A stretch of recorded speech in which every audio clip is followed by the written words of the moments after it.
Hi friend, this is a continuity of brain tumor lecture 1. So in this video we'll complete our ODG's discussion.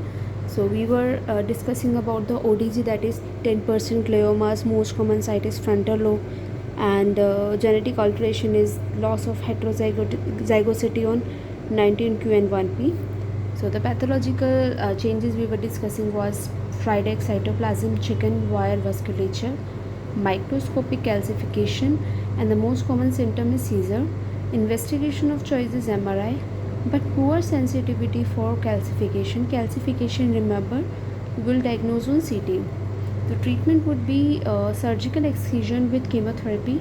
Chemotherapy comprises of PCV, that is the procarbazine, CCNU, that is lomustine, and vincristine. The third tumor we are going to discuss is the ependymoma. It arises from the ependymal lining of cerebral hemisphere, remnant of central canal of spinal cord. It is the most common site in children, that is the fourth ventricle. Most common histological type in adult is myxopapillary ependymoma. The treatment would be maximum possible resection followed by EBRT. Craniospinal irradiation can be done, and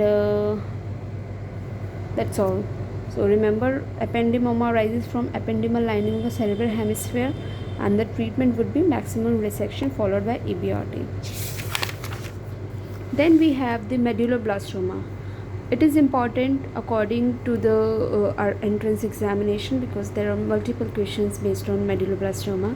So first of all, it is the most common malignant brain tumor in children, most radiosensitive brain tumor associated with Turcot syndrome. Age is around 3 to 4 years. The most common site is cerebellum. Hold on. Yeah. So it is associated with Turcot syndrome. Age is around 3 to 4 years, and the most common site is cerebellum. So here you can see a small diagram. Most common site in children and most common site in adult, that is the cerebral hemisphere. In children it is vermis. In children the symptoms will be like increased ICT. In adult, ataxia and unilateral dysmetria. Investigation of choice, of course, it would be MRI. The most important prognostic factor would be tumor dissemination associated with CSF spread, that is a drop metastasis. So this was the question I have came across many times. The management would be surgical excision followed by radiotherapy and chemotherapy. So remember, radiotherapy is contraindicated in children less than 3 years because it have complications, so it is avoided in children less than 3 years.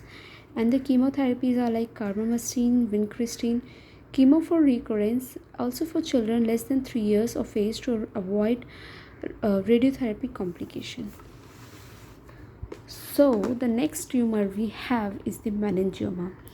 The most common primary tumor is the meningioma, and then gliomas. Most common intracranial, extracranial dura-based neoplasia, more common in females, arises from meningo-mesothelial cells of arachnoid located along suprasagittal sinuses, slow-growing encapsulated tumors. So these are the pathologies. It is slow-growing encapsulated in plaque pattern and associated with calcification in 20 to 25% cases. Here we can see some motor deficit, sensory deficit, and abnormal bladder sphincter dysfunction. So motor deficit is more, that in lower limb, around 90%. Investigation of choice would be MRI. Dural tail sign can be seen, and the abnormal vascular marking can be seen.